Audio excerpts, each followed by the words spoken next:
ክብር ሁሉ ለእግዚአብሔር ለአምላካችን ይሁን። ለዚህ ጌታ በደንብ እናጨብጭብለታ።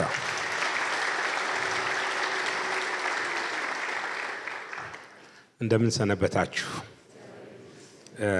ቅድሞ ወንድሜ ሲያስተዋውቀኝ ዶክተር ደረጀ ክፍሌ ይባላለሁ። በኢትዮጵያ አዲስ ኪዳን የሰሜን የአራት ኪሎ አዲስ ኪዳን መጥምቃውያን ቤተክርስቲያን ነው የማገለግለው። እንዲሁም በጸጋ ስነ መለኮት ኮሌጅ እዛ እሱን በመምራት በማስተማር አገለግላለሁ። ዛሬ ደግሞ እግዚአብሔር ወደደና ፈቅዶ ቃሉን እንድንሰማ በፊቱ እንድንሆን ስለረዳን ክብር ለእርሱ ይሁን። አሜን አሜን። ያው ከሱ ምሕረት የተነሳ ነው ዛሬን ማየት የቻልነው። በዚህ ሰዓት ብዙዎች በአስጨናቂ በችግር ውስጥ በሆስፒታል በህመምና በሞትና በህይወት ያሉ አሉ። እኛ ግን ዛሬም ከእግዚአብሔር ምሕረት የተነሳ በፊቱ እንድንሆን የረዳን ለእርሱ ክብር ይሁንለት። ለእርሱ ክብር ይሁንለት። ለነገስታት ንጉሥ ለጌቶች ጌታ ለኢየሱስ ክርስቶስ ክብር ይሁንለት። እግዚአብሔር ይመስገን። መምጣት ስለቻልን አይደለም የመጣ ነው፣ ግን የሱ ምሕረት በህይወት ስላቆመን እድሜ ስለጨመረልን ክብር ለእርሱ ይሁን። ዛሬ ከእግዚአብሔር ቃል ከትንቢተ ሆሴዕ ምዕራፍ 4 ከ1 እስከ 10 እና እንዲሁ ምዕራፍ 5 ከ13 እስከ 15 እንዲሁ ምዕራፍ 6 ደግሞ ከ1 እስከ 3 ያለውን ክፍል አንብበን የእግዚአብሔርን ቃል እንከፋፈላለን። ካላስቸገርኳችሁ ለእግዚአብሔር ቃል ክብር ቆመን ብናነበው። የጤንነት መቆም የማትችሉ ካላችሁ ቁጭ በሉ። ሌሎቻችን ግን ለዚህ ቃል ክብር ቆመን እናነበዋለን። እንደዚህ ይላል ትንቢተ ሆሴዕ ምዕራፍ 4 ከቁጥር 1 እስከ 5።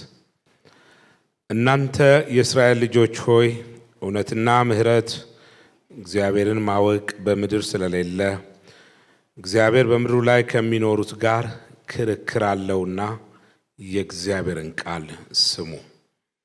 እርግማንና ሐሰት፣ ግድያና ስርቆት፣ ምንዝርናም ወጥተዋል፣ ደምም ወደ ደም ደርሷል። ስለዚህ ምድሪቱ ታለቅሳለች፣ በእርሷም የሚቀመጡ ሁሉ ከምድር አራዊትና ከሰማይ ወፎች ጋር ይደክማሉ፣ የባሕሩም ዓሦች ያልቃሉ። ነገር ግን ሕዝብ ከካህን ጋር እንደሚከራከሩ ናቸውና ማንም አይከራከር፣ ማንም አይዝለፍ። በቀንም ትሰናከላለህ፣ ነቢዩም ካንተ ጋር በሌሊት ይሰናከላል። እናትህንም አጠፋለሁ። ቁጥር 6 ሕዝቤ እውቀት ከማጣቱ የተነሳ ጠፍቷል፣ አንተም እውቀትን ጠልተሃልና እኔም ካህን እንዳትሆነኝ እጠልሃለሁ። የአምላክህን ሕግ ረስተሃልና እኔ ደግሞ ልጆቼን እረሳለሁ። እንደ ብዛታቸው መጠን ኃጢአትን ሰሩብኝ፣ እኔም ክብራቸውን ወደ ነውር እለውጣለሁ። የሕዝቤንም ኃጢአት መብል ሆኖላቸዋል፣ ልባቸውንም ወደ በደላቸው አድርገዋል። እንደ ሕዝቡም እንዲሁ ካህኑ ይሆናል። በመንገዳቸውም እበቀላቸዋለሁ፣ ስራቸውንም እመልስባቸዋለሁ። እግዚአብሔርንም መጠበቅ ትተዋልና ሲበሉ አይጠግቡም፣ ሲያመነዝሩም አይበዙም። ምዕራፍ 5 ቁጥር 13-15 ኤፍሬምም ደዌውን ይሁዳን ቁስሉን ባየ ጊዜ ኤፍሬም ወደ አሦር ሄደ፣ ወደ ንጉሡም ወደ ኢያሪም መልእክተኛን ላከ። እርሱ ግን ይፈውሳቸው ዘንድ ከቁስላቸውም ያድናቸው ዘንድ አልቻለም። እኔም ለኤፍሬም እንደ አንበሳ ለይሁዳ ቤትም እንደ አንበሳ ደቦል ሆናለሁና እኔም ነጥቄ ሄዳለሁ ወስድማለሁ፣ የሚያድንም አይገኝም። በደላቸውን እስኪያውቁ ድረስ ፊቴንም እስኪሹ ድረስ ሄጄ ወደ ስፍራ እመለሳለሁ። በመከራቸው ጊዜ እጅግ አድርገው ፊቴን ይፈልጋሉ። ምዕራፍ 6 ከ1 እስከ 3 ኑ ወደ እግዚአብሔር እንመለስ። አሜን። ይመልሰን። አሜን። ይመልሰን። ኑ ወደ እግዚአብሔር እንመለስ። እርሱ ሰብሮናል፣ እርሱ ይፈውሰናል። አሜን። እርሱ መጥቶናል፣ እርሱ ይጠግነናል። ከሁለት ቀን በኋላ ያድነናል፣ በሦስተኛውም ቀን ያስነሳናል። በፊቱም በሕይወት እንኖራለን። እንወቅ እናውቀው ዘንድ እግዚአብሔርን እንከተል። እንደ ወገግታ ተዘጋጅቶ እናገኘዋለን። እንደ ዝናብም ምድር እንደሚያጠጣ እንደ መጨረሻው ዝናብ ይመጣል። በጸሎት መንፈስ እያለን ያነበብነው ክፍል የትንቢተ ሆሴዕ ከምዕራፍ 4 ከቁጥር 1 ጀምሮ ያለውና እንዲሁም ምዕራፍ 5ም 6ም ላይ ስናይ እግዚአብሔር እንዴት ከሕዝቡ ጋር ክርክር እንዳለው እግዚአብሔር ለእስራኤላኖች ነቢይን ልኮላቸው በሆሴዕ በኩል ያለውን የልቡን ፈቃድና እነሱ እየሄዱበት ያለውን ሲነግራቸውና አቅጣጫ አሳይቶ ወደ ራሱ ሊመልሳቸው እንዴት መልእክተኛን እንደላከላቸውና እግዚአብሔር ሐሳቡ እንዴት እንደገለጠ ያየንበት ክፍል ነው። እግዚአብሔር እውነተኛ ነቢይን ይላክላችሁ። እግዚአብሔር ከሐሰተኛ ነቢያቶች በኢየሱስ ደም ይሸፍናችሁ።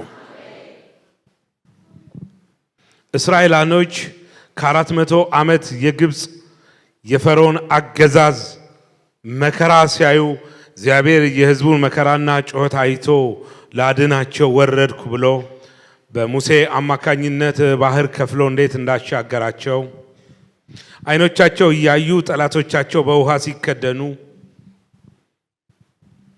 አለት ሰንጥቆ ሲያጠጣቸው መናን ከሰማይ ሲመግባቸው የኖረ 31 ነገስታትን ድል አድርጎ ርስት ሲያካፍላቸው የነበረውን ያንን ትልቁን እግዚአብሔርን ረስተው ከደረሰባቸው መከራና ችግር የተነሳ ትልቁን እግዚአብሔርን ረስተው ወደ ስጋ ንጉሥ ወደ ኢያሪም መልእክተኛን ሲልኩ እግዚአብሔር ከዙፋኑ አይቶ እውነተኛውን መልእክተኛ ሆሴዕ ላከላቸው።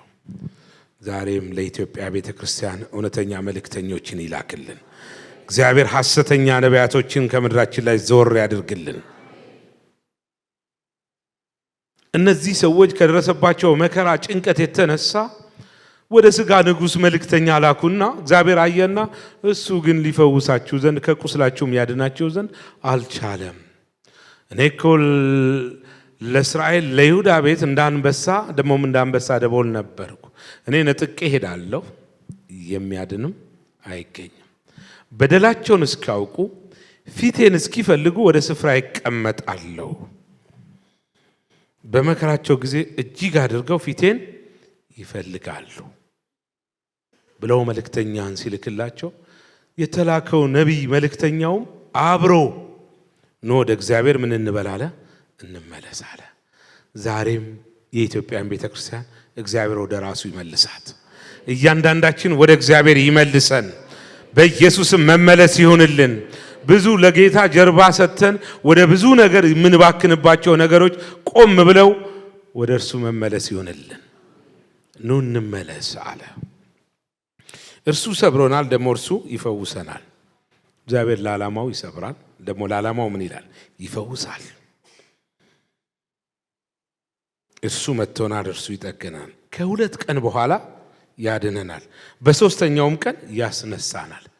በፊቱ በሕይወት እንኖራለን። እንወቅ እናውቀው ዘንድ እግዚአብሔርን እንከተል። አሜን። አቤት እግዚአብሔርን አውቆ መከተል፣ እግዚአብሔርን አውቆ መከተል። አሜን ይሁንልን። ሰው ስለ እግዚአብሔር ሊያውቅ ይችል ይሆናል። እግዚአብሔርን ማወቅ ግን ስለ እግዚአብሔር ሊሰማ ይችላል። እግዚአብሔርን ማወቅ አውቆ መከተል። በስጋ ወራት ጌታችን ኢየሱስ ክርስቶስ በምድር ሲመላለስ ሲያገለግል ተልእኮውን ፈጽሞ ሊሄድ ሲል ለሐዋርያት ለደቀ መዛሙርቱ ይነግራቸው ነበር። የሰው ልጅ አሳልፈው ይሰጡታል፣ ይገርፉታል፣ ይተፉበታል፣ ሁላችሁም ጥላችሁን ትሄዳላችሁ እያለ ሲነግራቸው ጴጥሮስ ፈጠን ብሎ ጌታ ሆይ እኔ እስከ ሞት ድረስ ካንተ ጋር እከተልሃለሁ፣ እነዚህ ሁሉ ቢክዱህ እኔ ግን አልክድህም አለ። ዮና ልጅ ስምዖን ሆይ ዶሮ ሳይጮህ ስንት ጊዜ? 3። ጴጥሮስ ጌታ ኢየሱስን እየገረፉ እያንገላቱት ይዘው ሲሄዱ በሊቀ ካህኑ ግቢ ከሩቅ ሆኖ ይከተለው ነበር ይላል። ዛሬ እኔና እናንተ ጌታን በቅርብ እየተከተልነው ወይስ በሩቅ?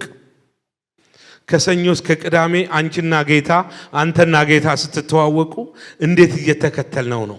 እንዴት ለሱ እየኖርን ነው? አሜን። ጌታ ይርዳል። ሰው እሁድ መጥቶ ከ4 እስከ 6 ዘምሮ ቃል ተካፍሎ መሄድ ቀላል ነው። ክርስትና መዘመር ቀላል ነው። ፕሮግራም መካፈል ቀላል ነው። ክርስትናን ግን መኖር፣ ክርስትና መጀመር ቀላል ነው። መጨረስ ግን ከባድ ነው። እግዚአብሔር እስከ ፍጻሜ ይዞ እንዲጓዝ እግዚአብሔር ይርዳን። አሜን አሜን። መጀመርማ ሳኦልም ጀምሮ ነበር፣ መናፍስት ጠሪዎችን አጥፍቶ ብዙ ነገር አድርጎ፣ ግን መጨረሻ ላይ መናፍስት ጠሪ ቤት ሄደ። መጀመር ሰለሞን ጀምሮ ነበር፣ ቤተ መቅደሱን ሰርቶ ጸሎቱ እግዚአብሔርን ከዙፋኑ እስከሚነቀንቅ፣ እግዚአብሔርም የሰለሞንን ጸሎት አድምጦ አየ። ቤተ መቅደሱ ውስጥ ካህናት ማገልገል እስከሚያቅታቸው ክብሩ ተገልጠው፣ እግዚአብሔርም ቃል ገብቶለት በስሜ የተጠሩት ሰውነታቸውን አዋርደው ቢጸልዩ ከክፉ መንገዳቸው ቢመለሱ ከሰማይ ሆኜ እሰማለሁ፣ ጸሎታቸውን አደምጣለሁ፣ በዚህ ቤት የሚደረገውን አለ ምድራቸውን እፈውሳለሁ። ያን ሁሉ ቃል የተገባለት ያን ሁሉ ያደረገ ሰለሞን መጨረሻው አካባቢ ፍልስጤማዋ ጋር ሲሄድ፣ ሶርያዋ ጋር፣ ግብፃዊቷ ጋር ሲሄድ ሌላ 700 ሚስት ሌላ 300 ውሽማ ሲል አጨራረሱ በብዙ ከባድ ሆነ። የሱም ብቻ አይደለም፣ ልጆቹም ኢዮርብዓምና ሮብዓም እስራኤል እንድትከፈል አደረጉ። እስከ ዛሬ በመካከለኛው ምስራቅ ላይ የምናየው መከራ። መጀመርማ ዴማስም ከነ ጳውሎስ ጋር አብረው ጀምሮ ነበር፣ ብዙ ተጉዞ ነበር። መጨረሻው ላይ ጳውሎስ ሲጽፍልን ዴማስ የአሁኑን ዓለም ወዶ ትቶኛል፣ ወደ ተሰሎንቄ ገብቷል። ይህን ዓለም ወደን ጌታን ከመተው እግዚአብሔር ይጠብቀን። አሜን፣ ይጠብቀን። መጀመር ቀላል ነው፣ መጨረስ። ለዚህ ነው የዛሬ 10 ዓመት ዘምሮ ዛሬ የሌለው፣ የዛሬ 5 ዓመት ፖስተር ያስለጠፈ ዛሬ የለም። ወገኖቼ መዘመር ማገልገላችን ዋስትና አይደለም። መጽሐፉ እስከ መጨረሻ የሚጸና እርሱ በሉታ፣ እስከ መጨረሻ የሚጸና እርሱ፣ እስከ ፍጻሜ እንድንጸና ጌታ ይርዳን።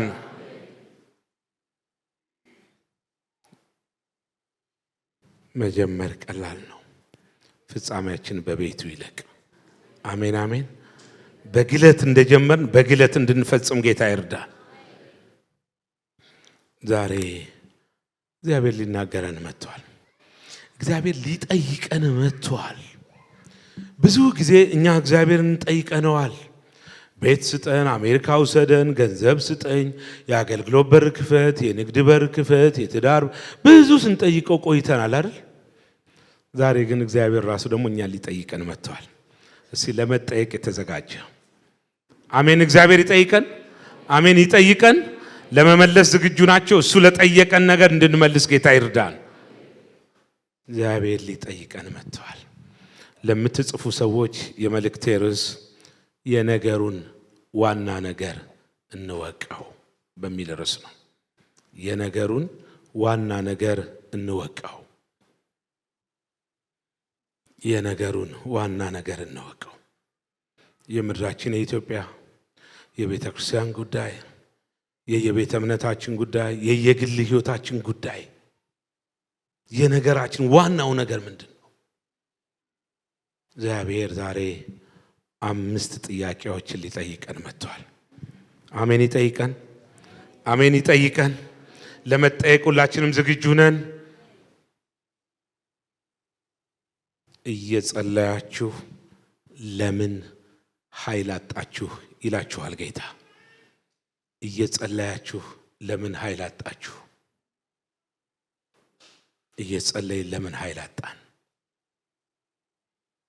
ጸሎት በጣም ጥሩ ነገር ነው። በዓለማችን ካሉ ከ194 አገሮች በላይ እንደ ኢትዮጵያ ጸሎት የሚጸለይበት የሚማለድበት ሀገር የለም። ልዩ ልዩ ሃይማኖቶች ጸሎት ያደርጋሉ። በኢትዮጵያ ኦርቶዶክስ ብትሄዱ የሰኔ ጾም ይላሉ፣ የእንትን ጾም ይባላል፣ የእንትን ጾም ይባላል። ጥሩ ነው መጾም። በኢትዮጵያ ካቶሊካዊት ቤተክርስቲያን ጸሎት አለ። በእኛ በኢትዮጵያ ወንጌላውያን ቤተክርስቲያናት ህብረት በህብረት ጸሎት አለ። እንደ ሀገር ጾም ጸሎት ይታወጃል። ቤተ እምነቶች ጸሎት ያውጃሉ። አጥቢያ ቤተክርስቲያን ህብረቶች ያውጃሉ። ሰው በግሉ ጾም ጸሎት ይይዛል። ጥሩ ነው መጸለይ። የሙስሊም እምነት ተከታዮች በአመት አንዴ ከ12 ወር አንዱን ወር ይጸልያሉ። ጥሩ ነው መጸለይ። ግን እየጸለይ ለምን ኃይል አጣን? ዛሬ ራስን ጠይቅ። ዛሬ ራስሽን ጠይቂ። መጽሐፍ ቅዱስ በያዕቆብ መልእክት ምዕራፍ 5 ከቁጥር 13 እስከ 15 ኤልያስም እንደኛ ምን ነበር ይለናል? በሉት እስቲ። ኤልያስ እንደኛ ምን ሰው ነበር። ጸለየ፣ ሰማያትን 3 ዓመት ዘጋውና ሄደ። በቃ እንደገና ጸለየ፣ ሰማያትን ምን አደረገው? አስከፈተው። በብሉይ ኪዳን በሙት አገልግሎት ኤልያስ ጸልዮ ሰማያትን ካዘጋ ካስከፈተ፣ እኔና እናንተ በአዲስ ኪዳን በተሻለው ኪዳን ከአቤል ደም ይልቅ ወደ ኢየሱስ ደም ቀርባችኋል እያለን በተሻለው ኪዳን ውስጥ እየኖር ጸልየን ለምን ኃይል አጣን? ስለማይሰማ ነው እግዚአብሔር። በኤርምያስ 23 እኔ የቅርብ አምላክ እንጂ የሩቅ አይደለሁም ይላል። በብሉይ ኪዳን ሰዎች የእግዚአብሔርን ድምፅ ለመስማት ወዴት ይሄዳሉ? ወደ ነቢያት ይሄዱ ነበር፣ ወደ እግዚአብሔር ሰው ብለው። በአዲስ ኪዳን ወደዛ እንዳንሄድ እነሆ እኔ እስከ ዓለም ፍጻሜ ከማን ጋር? እስኪ ከኔ ጋር ነው በሉ ጌታ። እንደውም በውስጣችን ነው። በአዲስ ኪዳን ቤተክርስቲያኑ ይሄ አዳራሽ ህንጻ አይደለም። እናንተ የማን ቤተ መቅደስ ናችሁ? የእግዚአብሔር ቤተ መቅደስ ነኝ በሉ እስቲ። ጠላት ይስማ። ድገሙና በሉት። አሁንም ድገሙና ስሙ።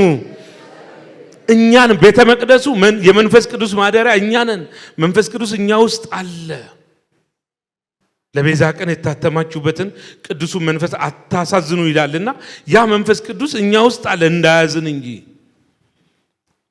የሩቅ አይደለም። እነሆ እኔ እስከ ዓለም ፍጻሜ ከማን ጋር?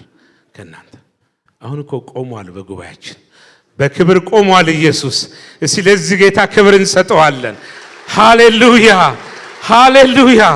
አለ እኮ ይኸው ቆሟል፣ በክብር አለ መሃላችን። ለዚህ ነው 2ም 3ም ሆናችሁ ምን ባላችሁበት በተሰበሰባችሁበት እኔ በዚያ። ይሄ ጌታ አብሮን ካለ እየጸለይን ለምን ኃይል አጣን? ለምን ኃይል አጣን? ሁለተኛ ዕውቀት እያለን እየተማርን ለምን ለውጥ አላመጣንም? ዕውቀት እያለን እየተማርን ለምን ለውጥ አላመጣንም?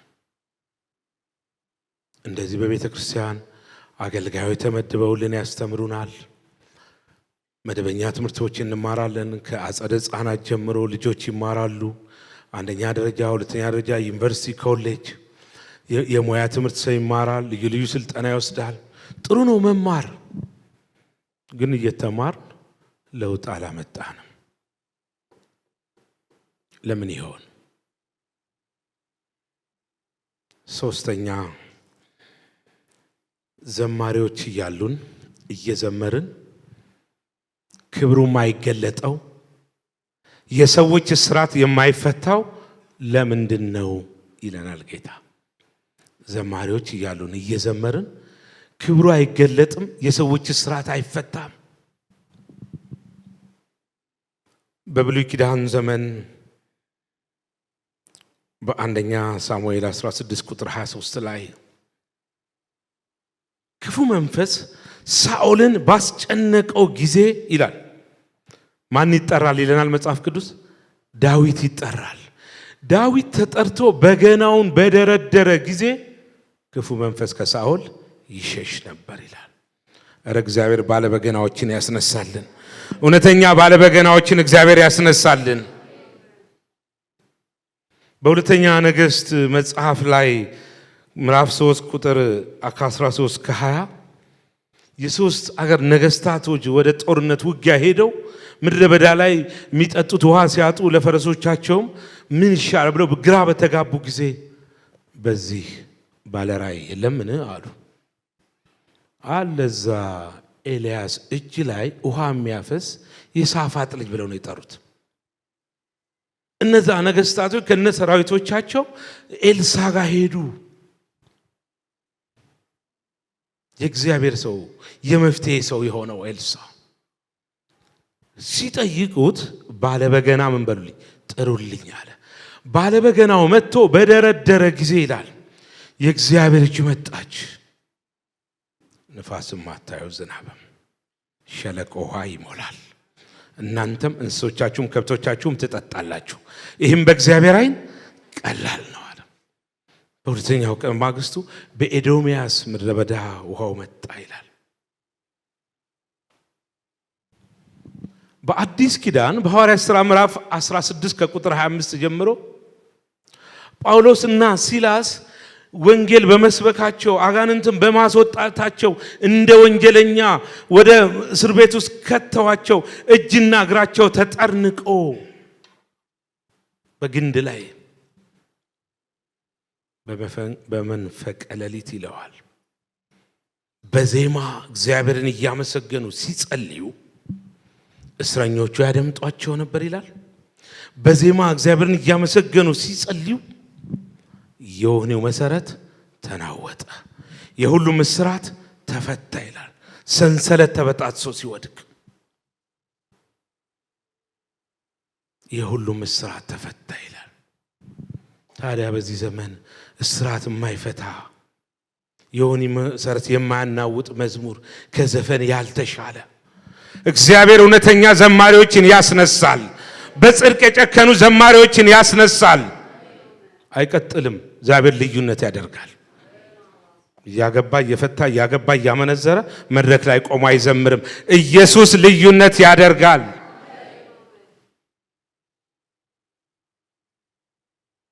መዝሙር ፕሮግራም ማሞቂያ አይደለም። የሰው ስሜትን ማነቃቂያ አይደለም። መጽሐፍ ቅዱስ ዘምሩ ግን በማስተዋል ዘምሩ ነው የሚለው። ማንም ደስ ያለው ቢኖር እሱ ምን ይበል? በቃ ደስ ካላለ ቁጭ በል። ፕሮግራም መሪው ቁም ስላለ ተነሳ ቁጭ በል ስላለ አይደለም። እንዘምራለን ግን በማስተዋል። ደስ ካለን እንዘምራለን፣ ደስ ካላለ ቁጭ በል። እግዚአብሔር አይሸነገልም፣ ሰው ፊትን ያያል። እግዚአብሔር ግን ምንን አሁን እስካሁን ቅድም እንዘምር ነበር አለ። በምን መንፈስ እንደዘመርን ያውቃል እሱ። እግዚአብሔር እውነተኛ ዘማሪዎችን ለኢትዮጵያ ቤተክርስቲያን ያስነሳል። አይቀጥልም። እግዚአብሔር ልዩነት ያደርጋል። አይቀጥልም። አራተኛ ተስፋ ቃል እያለን ለምን አልወረስንም? ይጠይቀናል ጌታ። ተስፋ ቃል እያላችሁ ለምን አልወረሳችሁም ይለናል። አገሪቱ ተስፋ ቃል አላት። እንደ ኢትዮጵያ ብዙ ተስፋ ቃል ተነግረዋል። ለዚች ምድር ለቤተ ክርስቲያን ብዙ ተስፋ ቃል ተነግረዋል። ለቤተ እምነት ተነግረዋል። ለአጥቢያ ተነግረዋል። ለየግል ተነግረዋል። እስቲ ተስፋ ቃል ያላችሁ አይዟችሁ፣ አትፍሩ። እግዚአብሔር የተናገራችሁ ተስፋ ቃል አለ። ታዲያ ለምን አልወረስንም? ሐሰትን ይናገር ዘንድ እግዚአብሔር ሰው አይደለም። በዘኍልቍ መጽሐፍ ላይ ሲናገር ቁጥር ምዕራፍ 23 ቁጥር 19 ላይ ሐሰትን ይናገር ዘንድ እግዚአብሔር ሰው ይጸጸትም ዘንድ የሰው ልጅ አይደለም ይለናል። ኢሳይያስ 55 ምዕራፍ ላይ ሲናገር እንዲሁ ቁጥር 11 ላይ ከአፌ የሚወጣው ቃል የላኩትን ይፈጽማል እንጂ በከንቱ ወደ እኔ አይመለስም ይላል። እግዚአብሔር ተናግሮን ከሆነ ይሄ ሐሰተኛ ነቢያት የቃዠባችሁን እሱን አውጥታችሁ ጣሉ። ብዙዎችን የጎዳ እግዚአብሔር ያላለውን የሐሰተኛ ነቢያትን መልእክት ይዘው እድሜያቸው ዘመናቸው የተበላ በጣም ብዙ ቅዱሳን አሉ። እሱን አስፈንጥረሽ ጣዩ። እግዚአብሔር መጀመሪያ ለአንተ ተናግሮ ነው። ከተጠራጠር ከፈራህ ነው በቃል በነቢያት በሌላ የሚያረጋግጥልን እንጂ በጎቼ ምኔን በኢየሱስም ጆሮአችሁን ከፍቶ ድምፁን ያሰማችሁ። በጎቼ ምኔን ይሰማሉ? ድምፄን። ዛሬ ብዙ ሰው የተታለለው ሐሰተኛ ነቢያት ጋር ሄዶ ገንዘቡን፣ ጊዜውን፣ ትዳሩን የሚያጣው አምላኩን ጌታውን ቤቱ መስማት ስላልቻለ ነው። ለተቀበሉት በስሙ ለሚያምኑት ለነርሱ የእግዚአብሔር ልጆች የሆኑ ዘንድ ስልጣን ሰጠ። ልጅነት ከስልጣን ጋር የሰጠን ጌታ ልጅ ነሽ ድምጹን መስማት። በጎቼ ምኔን በግ ከሆንክ ትሰማለህ። አሁን ችግሩ ፍየል ከሆነ ነው። ፍየል ገደል ለገደል ነው የምትሄደው፣ እባቡንም ምኑንም ትበላለች። በግ ግን የእረኛዋን ድምፅ ትሰማለች። በኢየሱስ ስም ድምፁን ያሰማችሁ። እንዴት ተስፋ ቃል ይዘን ለምን አልወረስም ታዲያ? እውነት እግዚአብሔር የተናገረን ከሆነ ጌታም ሲናገር በሥጋ ወራት በምድር ሲመላለስ በማቴዎስ 24 ቁጥር 35 ላይ ሰማይና ምድር ያልፋሉ ቃሌ ግን አያልፍም። እሱ ከተናገረ ለምን ያ ተስፋ ቃል አልተፈጸመም? ጥሩ ነው ተስፋ ቃል፣ ግን ተስፋ ቃል አያኮራም። አንዳንድ ሰው በተስፋ ቃሉ ብዙ ይኮራል። በቃ ጌታ እንዲህ ተናግሮኛል፣ በእንትና ተናግሮኛል፣ በምናምን እንደውም ደጋግሞ የሚናገርማ ከሆነ ቆም ብለህ ማሰብ አለብህ። መጀመሪያ አልታዘዝክ ከሆነ ደግሞም ተስፋ ቃል ብዙ ተስፋ ቃል እኮ ሙሴም ነበረው 40 ቀን የጾመ የጸለየ ፊት ለፊት እግዚአብሔርን የሚያይ ስለ ትህትናው ሰው አይደለም እግዚአብሔር የመሰከረለት እንደ ባሪያ እንደ ሙሴ ያለ ትሁት በምድር ላይ የለም የተባለ ሰው ሕዝቤን እስራኤልን ይዘህ ማርና ወተት ወደምታፈሰው ትገባለህ አለው። ግን ሙሴ ገባ ነው እንደሚለው መጽሐፍ ቅዱስ አልገባም። ተስፋ ቃሉ አልተፈጸመም ለሙሴ። ለምን አልተፈጸመም? በዘዳግም ምዕራፍ 32 ላይ ከሕዝቤ ከእስራኤል ጋር ሆነ በመሪባ ወንዝ አልቀደስከኝምና ያችን ማርና ወተት የምታፈርሰው ምድር በሩቅ ታያታለህ እንጂ ምን አትልም፣ አትገባም። እንደውም ይዟቸው የሚገባ አዘጋጅቻለሁ የአውሴን ልጅ ኢያሱን፣ እሱን አነሳሳው፣ አትገባም። አሁንም ሲጸልይ አልሰማህም አለው። እግዚአብሔር ለዓላማው ጨካኝ ነው። ሙሴ ያንን ተረዳና ይሽሩን ሆይ ዘዳግም 33:26 ላይ ይሽሩን ሆይ ለረድኤት በደመናት ላይ እንደሚራመድ እንደ እግዚአብሔር ያለ ላንተ ማንም የለም። እስራኤል ሆይ እንደ እግዚአብሔር ላንተ ማንም የለም። እኔን አትገባም ቢለኝም እግዚአብሔር ጻድቅ ነውና ፈጽመህ ተከተለው ብለው ወደ ተራራ ሄደው ሞተ። ተስፋ ቃሎች አያኮሩም። የሚመካ በእግዚአብሔር ይመካ። ተስፋ ቃል ይዘን ለምን አልወረስም? ጠይቁ፣ ለራሳችሁ ጠይቁ።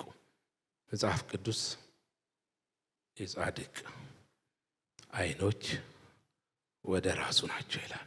ወደ ራሳችን እንመልከት፣ ወደ ቤታችን፣ ወደ ጓዳችን እንመልከት። ተስፋ ቃል ይዘን ለምን አልወረስም?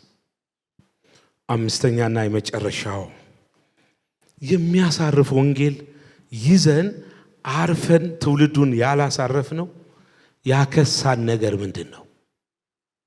መንፈሳዊ ሕይወታችንን ያከሳው የሚያሳርፍ ወንጌል ይዘናል። ክርስቶስን የሚያህል ጌታ በሕይወታችን አንግሰን ከጨለማ ወደሚደነቅ ብርሃን መተን ስማችን በሕይወት መዝገብ ላይ ተጽፎ የእግዚአብሔር ልጅ ተብለን ለመሆናችን አብ እንዲህ ያለውን ፍቅሩን በልጁ በክርስቶስ ገልጦልን እኔና እናንተ ቀና ብለን እንድንሄድ እሱ በመስቀል ላይ አንገቱን ዘንበል አድርጎ ተፈጸመ አለ። የጥሉን ግድግዳ ፈረሰ። የኃጢአትን መጋረጃ ቀደደ። ከእግዚአብሔር አብ ጋር አስታረቀን። በእኛ ውስጥ የማስታረቅን ቃል አኖረ። ቀና ብለን እንድንሄድ፣ ደስ ብሎ እንድንሄድ አድርገውን ይሄ ወንጌል ግን እኛ አዝነናል። እኛ መንፈሳዊ ሕይወታችን ከስተዋል። መሰዊያችን ፈርሷል። የጸሎት ሕይወታችን፣ የእግዚአብሔርን ቃል ማጥናታችን የለም። የእግዚአብሔርን ቃል ከምናጠና ይልቅ ቲክቶክ ላይ ፌስቡክ ላይ ነው ዛሬ ትውልዱ ረጅሙን ሰዓት የሚያሳልፈው። ይህን የመሰለ ወንጌል ይዘን አርፈን ትውልዱን ያላሳረፍ ነው ያከሳን ነገር ምንድነው? መንገድ ላይ ስንታይ ሰላም ስንባባል የሆነ ከቅርብ ዓመታት ወዲህ የመጣ አንድ ቋንቋ አለ። ማንኛውም ዳግም የተወለደ ክርስቲያን ጋር ሰላም ስለ ሁሉ መልካም ሁሉ መልካም ነው ይላል። ሁሉ መልካም እኔ ምን አይነት ቋንቋ እንደሆነ አልገባኝ። ሁሉ መልካም ደህና ነው፣ ሁሉ መልካም ነው ይባባል። ይሄ መጽሐፍ የሚለን በናሆም ምዕራፍ 1 ቁጥር 7 እግዚአብሔር መልካም ነው፣ በመከራም ቀን መሸሸጊያ ነው፣ በእርሱ የሚታመኑትን ያውቃቸዋል። እግዚአብሔር መልካም ነው አለን እንጂ ይሄ የምንኖርበት ምድር ዓለም መልካም ነው አላለም። ዓለም በክፉ ተይዛለች። የዚህ ዓለም ገዢ ሰይጣን ነው። ሲስተሙን የያዘው እሱ ነው። በዚህ ክፉ ውስጥ ሆነን በዚህ አስቸጋሪው ዓለም ውስጥ ሆነን አሸናፊውን ጌታ ይዘን ግን እንሻገራለን። አሜን አሜን። ለዚህ ነው በዓለም ሳላችሁ ምን አለባችሁ ይላል በዮሐንስ ወንጌል 16 ቁጥር 33 በዓለም ሳላችሁ መከራ አለባችሁ፣ ነገር ግን አይዟችሁ እኔ ዓለምን አሸንፌዋለሁ። አንዳንድ የተሳሳተ ሐሰተኛ ወንጌል የሚሰብኳችሁ እንዳሰሙ አትራብም፣ መከራ አይደርስብህም፣ አትታመምም ምናምን እሱ ከሐሰት ነው። በዓለም ሳላችሁ አለ ጌታ ኢየሱስ መከራ አለባችሁ። እናንተን አሳደዶች ከእናንተ በፊት እኔን ስላሳደዱኝ ይህ ለእናንተ ለመዳናችሁ ለእነሱ ለመጥፋታቸው ምልክት ነው። በክርስትና ሕይወት ስታልፍ መከራ አለ። አይነቱ ይለያያል። አንዱ ምዕራፍ ስታልፍ ሌላው ይመጣል እንጂ ከመከራ የተለየ ክርስትና የለም። ዛሬ ቁርጡን ነግራችኋለሁ። ቢያማችሁም መድኃኒት ቢመርም ምን ይደረጋል? ይዋጣል። ይህ ትሻገራለህ፣ ትጠረምሳለህ፣ ከፍታ አንተ ነው የመትረፍረፍ ዓመት የምን ዓመት የሚባል የለም። እያንዳንዷ ቀን እግዚአብሔር ለእኛ የሰጠን ቀን ነው። ከጌታ የተሰጠችን ቀን ነች። በማን ደስ ይበለን? በእርሱ ደስ ሊለን ነው። ሁሉ ደህና ያለች እኮ ያቺ ሴት የሞተ ልጇን ቤት አስተኝታ ለባሏ እንኳ ሳትነግር አንድ ሎሌና አንድ አህያ ስጠኝ አለች። ወደ እግዚአብሔር ሰው ሄዳለሁ ስትል ለምን ዛሬ መባቻ ሰንበት አለ ስላት ለባሏ እንኳ አልነገረችም። የሞተ ልጇን ቤቷ አስተኝታ አስከሬን ሄደች። እምነቷ ጢም ብሎ እግዚአብሔር እንዲህ አይነት እምነት በኢየሱስ ስም ይጨመርልን። አሜን አሜን። ሁሉ ደህና ያለችው እኮ የሞተ ልጅ ቤት አስተኝታ ነው። እኔ መቼ ልጅ ጠየቅኩ? አንተ አይደለ ያልከው ገያዝ እንዲህ አልክ። ያው እግዚአብሔርን አንተን ራስን ነው እየመሄደው አለች። ጸለየ። ኤልሳ አስነሳ፣ ወሰደች ልጇን። እሷ ሁሉ ደህና ነው ያለችው የሞተ ልጅ አስተኝታ። መጽሐፍ ቅዱስ እርስ በርሳችሁ እውነትን ተነጋገሩ እውነትም አርነት ያወጣችኋል ነው የሚለው። ስለዚህ የሚያሳርፍ ወንጌል ይዘን አርፈን ትውልዱን ያላሳረፍ ነው ያከሳን ነገር ምንድን ነው? ለብሰን ጠጥተን መንገድ ላይ ስናይ ለሰው ግን ቤት ስንመጣ በጋራ አብሮ የእግዚአብሔርን ቃል ማጥናት የቤተሰብ መሰዊያ ፈርሷል። እግዚአብሔርን የመፈለግ ተክቶ ሌሊት የመጸለይ ከብዙ ነገር ተወስዷል። ብዙ ሰው ከዚህ ቃል ይልቅ ፌስቡክ ላይ፣ ቲክቶክ ላይ፣ ዩቲዩብ ላይ ነው ረጅሙን ሰዓት የሚያሳልፈው። ከ2 ወር በፊት አንድ ሰው ወደ ቢሮው የመጣና በአንድ ነገር ላይ ንስሐ እንድታስገባኝ ነው የመጣሁት አለ። እሺ ምንድን ነው? ምን በድለህ ነው? እግዚአብሔርንስ ወይ ሰዎችን ስለው 2 ቀን ሙሉ ቲክቶክ ሳይ ሳልተኛ ዋይፋ ቤት ስላለ እሱን ሳይ ሲነጋ ሳይ 2 ቀን ሙሉ በጣም ተጸጽቼ የእግዚአብሔርን ቃል ባለማጥናት ባለመጸለይ ንስሐ እንድታስገባኝ ነው እግዚአብሔርንም በድያለሁ አለ። አብረን ጸለይ፣ ንስሐ ገባን። በቃ ምን ማድረግ እንዳለብህ ግን አውቃል ስለው ምን እንደማርግ እቤት ያለን ዋይፋ ዘወር አድርገው የስልክ ላይ ያሉ እንትኖቹን አላስፈልግ መጽሐፍ ቅዱስን አስቀርና ሌላ እንደማያስፈልግ አይተው የለ ተው በቃ አንሰው ዴሊት አድርገው። ከእግዚአብሔር ቃል አይበልጥም። ሁሉ ነገር ከዚህ ቃል አይበልጥም። ለዛውም እኮ 95% እኮ ውሸትና ፎቶግራፍ ነው የሚለጠፍበት። ምንጩ ከየት እንደሆነ የማይታወቅ። አረ እግዚአብሔር ያከሳንን ይግለጥልን። አሜን። ይግለጠው። አሜን ይግለጠው ወይ? ያከሳን ዋና ነገር እንዲገለጥልን የመጀመሪያው የችግሩ ዋና ቁልፍ ለመድረስ መላምታችን፣ የአእምሮ ልካችን፣ ዘዴያችን ይወገድ። እግዚአብሔር በመላምት አይመለክም። እግዚአብሔር በቴክኒክ አይመለክም። ዛሬ እግዚአብሔር ቤት ውስጥ ብዙ ክርስቲያን ሕይወት ውስጥ ቴክኒክ እንጂ ጸሎት ጠፍቷል። የእግዚአብሔር ቤት በጸሎት እንጂ በቴክኒክ አይመራም። አሜን። አዳራሽ ብትከራይ ጥሩ ሳውንድ ሲስተም ብትዘረጉ እኮ ነብይ ከሌም ብትጠራ እንትና ዘማሪን ብታመጣ ደግሞ የመክፈቻ ኮንፈረንስና እንከፍታለን እንትና ከፈተ። ቤተክርስቲያን ትተከላለች እንጂ አትከፈትም። ወንጌል ወዳልደረሰበት ሄደን ለአዲሱ ሰው ወንጌል ነግረን ከባህር ውስጥ አሳ እናመጣለን እንጂ ከመረብ እየወሰዱ አይቀጥልም። እግዚአብሔር ልዩነት ያደርጋል። እግዚአብሔር ቤቱን ያጠራል። በወንጌል ወንጀል አይሰራም። በክርስቶስ ወንጌል አለ ጳውሎስ ለገላትያ ሰዎች እኛ ብንሆን የሰማይ መላእክት ቢሆን ከዚህ ከሰበክንላችሁ ወንጌል ውጪ የሚሰብካችሁ የተረገመ ይሁን። ደግሜ እላለሁ የተረገመ ይሁን ይላል ጳውሎስ። እኛ ብንሆን እንኳን ስተን ባካርገን እንኳን ብንመጣ ከዚህ ከነገርናችሁ ወንጌል ዛሬ ወንጌል የሚመስል ግን ወንጌል ያልሆነ በምድራችን ላይ ያለ እግዚአብሔር ያጠራል። ወገኖቼ እግዚአብሔር ልዩነት ያደርጋል። አይቀጥልም። በመንፈስ እንጂ በኃይልና በብርታት አይደለም ይላል ዘካርያስ 4:6 ላይ። ያከሳንን ነገር እንዲገልጥልን 5 ነገሮችን ፈጠን ብዬ ተናግሬ እንጨርሳለን። ያከሳን ነገር ያጣነው አዳራሽ አይደለም፣ ሳውንድ ሲስተም አይደለም፣ መዝሙር አይደለም፣ ልሳን ትንቢት አይደለም። ያጣነው የታቦቱን መማረክ አለማወቃችን ነው። ታቦቱ የሆነው ኢየሱስ በአዲስ ኪዳን በልባችን ዙፋን ላይ ያለውን ኢየሱስን በጥቃቅን ነገር አስማርከን በዘረኝነት፣ በጥላቻ፣ በእኔነት፣ በገንዘብ፣ በተለያየ ነገር ኢየሱስ ከልባችን ተገፍቶ ወጥቶ ሌሎች ነገሮች ልባችን ላይ ነግሰው ባሉበት ሰዓት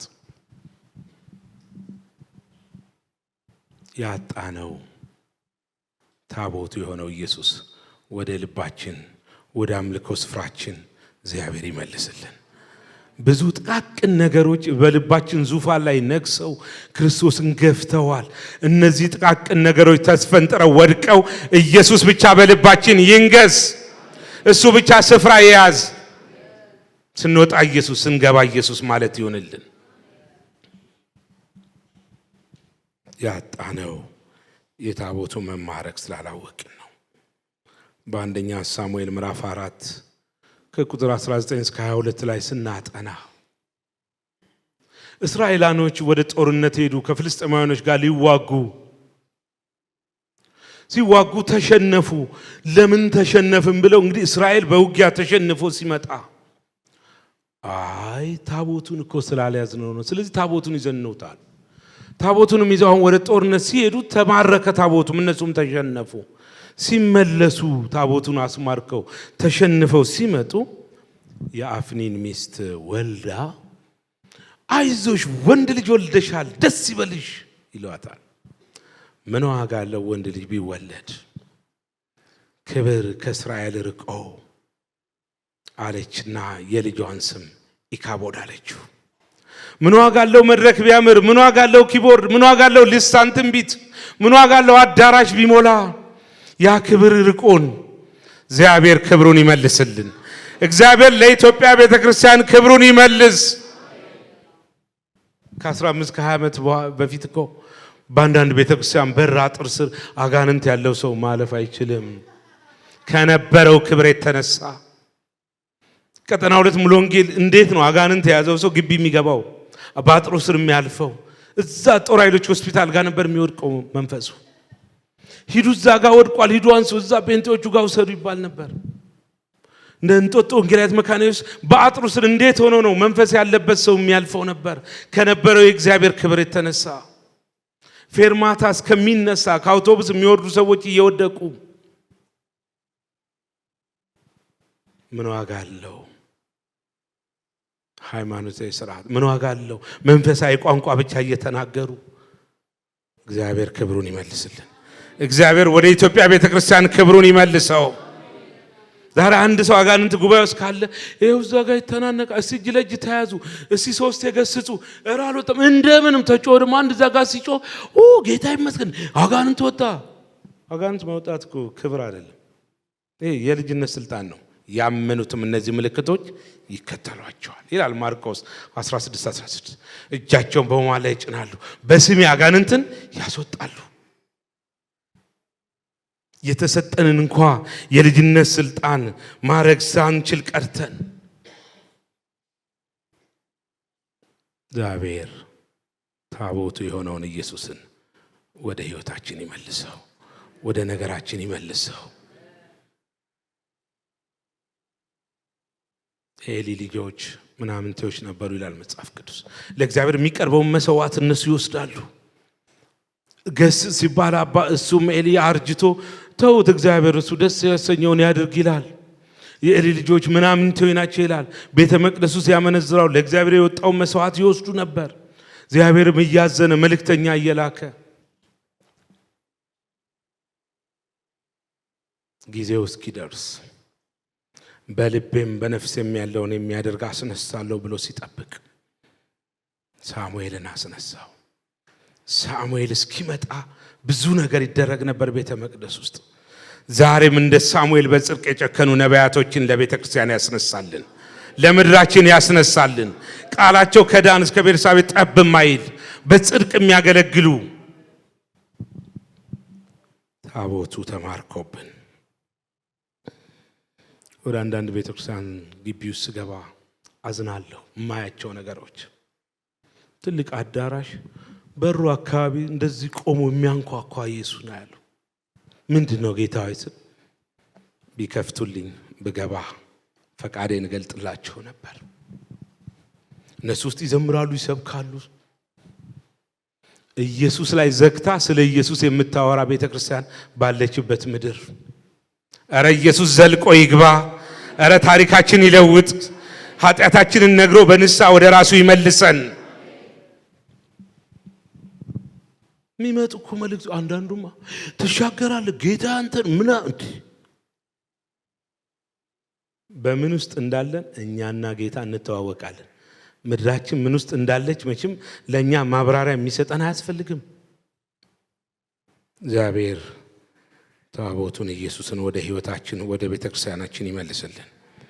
ያጣነው ሁለተኛ የቅድስና መጉደል ነው። መጽሐፍ ቅዱስ ያለ ቅድስና እግዚአብሔርን ማየት አይቻልም። ትቀደሱ ዘንድ ምን በሉ ፈልጉ ይላል ዕብራውያን 12:14 ላይ።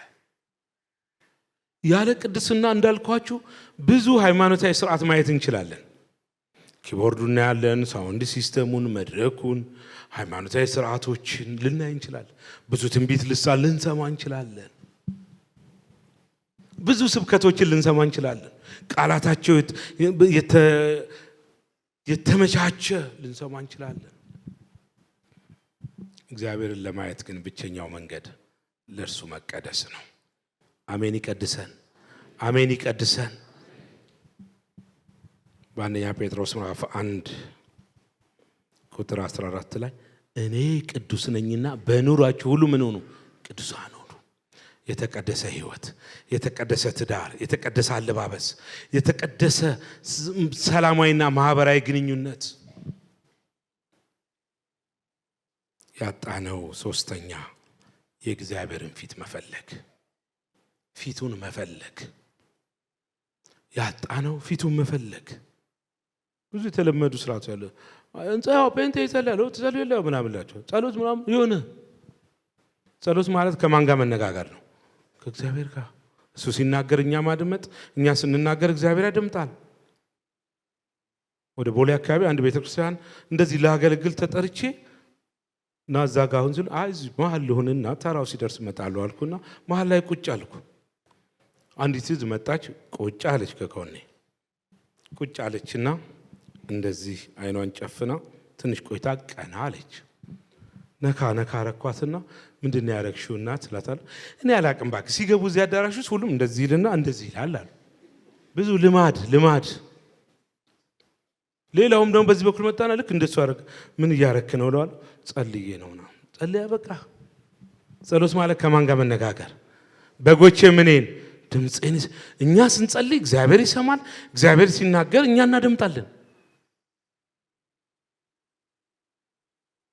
ፊቱን መፈለግ። ለዚህ ነው በመዝሙረ ዳዊት 104 ላይ በቅንፍ ከቁጥር 3 እስከ 4 እንደዚህ ይላል። እግዚአብሔርን የሚፈልግ ልብ ደስ ይበለው ይላል። ማንን የሚፈልግ? እግዚአብሔርን የሚፈልግ። ለሁኔታዊ ሳይሆን የምንፈልገው እግዚአብሔርን፣ ራሱን እግዚአብሔርን መፈለግ በኢየሱስም ይሆንልን። ዛሬ ብዙ ባለ ጉዳይ ነው በዛው ባለ ጉዳይ ነው ብዙ ቸርች ውስጥ የሚሄደው እዛ እንትን አለ እዛ ጋር ምናምን እያለ የሚሄደው ባለ ጉዳይ ነው። ያ የፈለገው ጉዳይ ቢፈጸም በሁለተኛው ሳምንት አይሄድም ሰውየው። እኛ ለእግዚአብሔር ባለ ጉዳይ አይደለንም፣ ልጆቹ ነን። ቢሰጠንም ትክክል ነው፣ ባይሰጠንም ትክክል ነው። ብናገኝም እናመልከዋለን፣ ባናገኝም እናመልከዋለን። እሱ ደግሞ የዘላለም ሕይወትን ሰጥቶናል። እግዚአብሔርን የሚፈልግ ልብ ደስ ይበለው። አሜን። እሱ መፈለግ ይሆንል።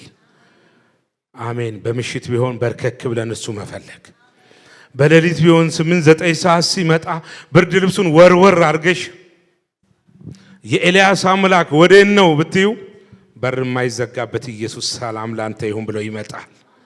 አሜን። ይመጣል። አንዳንዶቻችን ጋር ስንት ጊዜ ሌሊት መጥቶ ተመልሶ ሄዶ ይሆን? ተነስ ጸልይ እያለ መንፈስ ቅዱስ ተነሽ እያለሽ ስጋ እዛው አይ ምን ሰይጣን በኋላ ጸልይ ያለ ሲነጋ እያለ ስንት ጊዜ ከመንፈስ ቅዱስ ጋር ተላልፈን ይሆን? እግዚአብሔር መሰዊያችንን ያድስልን። ጸሎት የማይንደው ተራራ የለም። ጸሎት የማያፈርሰው ነገር ስለሌለ ጸሎት ትልቁን እግዚአብሔር ከዙፋኑ የሚነቀንቅ። አሜን። በኢየሱስ መሰዊያችን እግዚአብሔር ያድሰው። አሜን። በፊቱ መንበርከክ ይብዛልን። ያጣነው በተገለጠው ነገር ላይ መጨከን አቅቶናል። አራተኛው ያጣነው ነገር በተገለጠው ነገር ላይ መጨከን አቅቶናል። ከተወሰኑ ዓመታት በኋላ የእግዚአብሔር ክብር በቤተ ክርስቲያን በምድራችን በየግል ሕይወታችን እየሸሸ እየሄደ እንዳለ ሁላችንም ተገልጧል፣ እናውቀዋለን። የለም በአብዛኛው አይሁንና ይሄ መብራት ቢጠፋ ይሄ ኪቦርድ ባይኖር እውነት እናመልከዋለን እንዘምራለን ወይ? እውነት እግዚአብሔርን በእውነትና በመንፈስ እናመልከዋለን ወይ? እውነት ፊቱን እንፈልጋለን ወይ? ክብሩ እንዲመለስ በተገለጠው ነገር ላይ ጨክነን ወደ ምድራችን ወደ ቤተ ክርስቲያናችን ወደ የግል ሕይወታችን እንዲመለስ መጨከን ይሆንልን። አሜን። መጨከን ይሆንልን። አንድ ቦታ ሳገለግል ምን ዋጋ አንተ አሁን እኔን አስተምረህ ሄድክ፣ በሳምንቱ ይመጣና አንዱ ትሻገራላችሁ አይዟችሁ ምናምን ይላል፣ ሌላው ደግሞ ይመጣ ወደዚህ ይለናል አለ። በተገለጠው ላይ ግን መጨከን ይሆንልን። የእግዚአብሔር ክብር ወደ ቤተ ክርስቲያን እንዲመለስ፣ ወደ ግል ሕይወታችን እንዲመለስ፣ ወደ አገልግሎታችን እንዲመለስ፣ ወደ ምድራችን እንዲመለስ። አምስተኛ ላይ ከመሄዴ በፊት ያጣነውን ነገር እግዚአብሔር ክብሩን ወደ እያንዳንዳችን እንዲመልስ በትንቢተ አሞጽ ምዕራፍ 5 ከቁጥር 21 ጀምሮ ያለው እንደዚህ ይላል። ትንቢተ አሞጽ ምዕራፍ 5 ከቁጥር 21 ጀምሮ እንዲህ ይላል። ዓመት በዓላችሁን ጠልቼዋለሁ፣ ተጸይፌውማለሁ። የተቀደሰው ጉባኤያችሁ ደስ አያሰኘኝም። የሚቃጠለውን መስዋዕታችሁ የእህሉን ቁርባናችሁን ብታቀርቡልኝ እንኳ አልቀበለውም። ለምስጋና መስዋዕት የምታቀርቡልኝ የሰቡትን እንስሶችን አልመለከትም። የዝማሬህን ጩኸት ከኔ ዘንድ አርቅ፣ የመሰንቆህን ዜማ አላደምጥም። ነገር ግን ፍርድ እንደ ውሃ ጽድቅም እንደማይደርቅ ፈሳሽ ይፍሰስ። የእስራኤል ቤት ሆይ በውኑ በምድረ በዳ 40 ዓመት ሙሉ መስዋዕትና ቁርባን አቀርባችሁልኛልን? ለራሳችሁ የሰራችኋቸው ምስሎች ሞሎክ ድንኳን የአምላካችሁ የሬፋን ኮከብ አነሳችሁ። ስለዚህ ከደማስቆ ወደዚያ አስማርካችኋለሁ ይላል ስሙ የሰራዊት አምላክ የተባለ እግዚአብሔር። በዝማሬ እናታልለው፣ በብዙ ልሳን ብዙ መንፈሳዊ ቋንቋ በመናገር እግዚአብሔርን አንሸውደው፣ ማናታልለው። ሰው ፊትን ያያል፣ እሱ ግን ልብን ያያል። አሁን እንኳን በምን መንፈስ በምን ሞቲቭ በምን የመነሻ ሐሳብ እያዳመጣችሁት ልታመልኩት እንደመጣችሁ እኔ አላቅም፣ እሱ ግን ያውቃል። እሱ የልብ አምላክ ነው። ስለዚህ በተገለጠው ነገር ላይ እንጨክን። አሜን፣ እንጨክን። ያጣነው የመጨረሻው ለከበረው ወንጌል አለመሰጣታችን ነው። ይህንን የምስራች ወንጌል ይዘን ይህንን የሚያሳርፍ ወንጌል ይዘን ለዚህ ወንጌል የተሰጠ ህይወት ማጣታችን፣ ወተን መመስከር ብዙዎቻችን ትተነዋል። የሚያምርብን ደግሞ እኔና እናንተ የክርስቶስን ወንጌል ቃል ስናካፍል ነው። ኢዜማ ብትል ብልጽግና፣ ኦነግ ብትል ፋኖ፣ ለእኔና ለእናንተ እሱ ቋንቋ አልተሰጠንም። እንድንናገር የተነገር ነው ይሄ ቃል። አሜን። የአፌ ቃል ይላል አይደል? ይህን ቃል ተናገረው፣ አስተምረው፣ ለልጆችም በመቃንህም ላይ ጻፈው፣ ባንገትም እንደ ክታብ ይሆንልህ ነው የሚለው መጽሐፉ። የእግዚአብሔር ቃል በሙላት ይኑርባችሁ ይላል ቆላስይስ 3:16-17። በሰው ፊት የሚመሰክርልኝ በአባቴ በመላእክት ፊት እመሰክርለታለሁ ነው። እንድንመሰክር ጌታ ይርዳን። ወደዚህ ወደ ገርጂ አካባቢ አንድ ቤተክርስቲያን ላይ ቆሜ እንደዚህ እየሰበኩ ስጨርስ ዛሬ ጌታ ነው የምትቀበሉ፣ ወደፊት ነው ይሄ ጌታ ክርስቶስ ይወዳቸዋል ስል ወደ 7 ሰዎች መጡ። ንስሐ አስገብተናቸው በል አስተምረህ የክርስቶስ ደቀ መዝሙር አድርጋቸው አልኩት ፓስተሩን። የቤተክርስቲያን አባል አይደለም። አባል ድርና ቁብ ውስጥ ነው። ከዘፍጥረት እስከ ራእይ አባል የሚል የለም። እያስተማራችኋቸው ምኖች አድርጓቸው? ደቀ መዛሙርት። አስተምረህ የክርስቶስ ደቀ መዝሙር አድርጋቸው። በጌታ ቀን እዛ ጠይቀሃለሁ፣ ኃላፊነት ነው አልኩት። ጨርሰን ስንገባ መሪዎቹ ቢሮ አስገቡና ጌታ ይባርክ፣ ዛሬ በጣም ብዙ ነገር ሆኗል። ምን ሆነ? ሰው በመዳኑ ደስ ብሎኛል አልኳቸው። አዎ በአንድ ሰው መዳን በሰማይ መላእክት ታላቅ ምን ይሆናል? ደስታ ይሆናል። ልክ አይ የሚገርመው ያንተ አዳዲስ ሰዎችን መጥራት፣ እኛ እኮ 10 ዓመት በላይ አልፎናል፣ አንጠራም፣ ሚድንም ስለሌለ ትተነዋል አሉ። ተመልከቱ የቤተ ክርስቲያን ተቀዳሚ ስራዋ እኔና እናንተ በህይወት የመኖራችን እድሜ ተጨመረልን። እዚህ በልተን ጠጥተን አግብተን ወልደን አርጅተን እንድንሞት አይደለም። እሱን መሐመድ ሙስጠፋም ይኖረዋል። እኔ እናንተ የተጠራ ነው የክርስቶስን ወንጌል እንድንመሰክር ነው። በኢየሱስም ወንጌል መመስከር ይብዛልን። ያጣነው ይህን ወንጌል ቸል ማለታችን።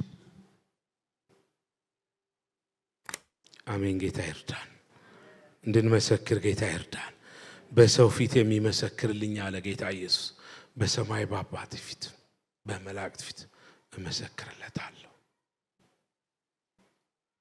ያከሳን ነገር ምን ይሆን? ዛሬ አንቺና ጌታ አንተና ጌታ ስትተዋወቁ የነገራችን ዋና ነገር ምን ይሆን? ከጌታ ይልቅ ቦታ ያዘብን ጊዜ አጀንዳ የሆነብን ምን ይሆን? አሜን። ጌታ ይርዳል። ቆመን እንጸልያለን። ማንም ሰው እንዲወጣ አልፈቅድም። ጥቂት ደቂቃ ቆመን እንጸልያለን።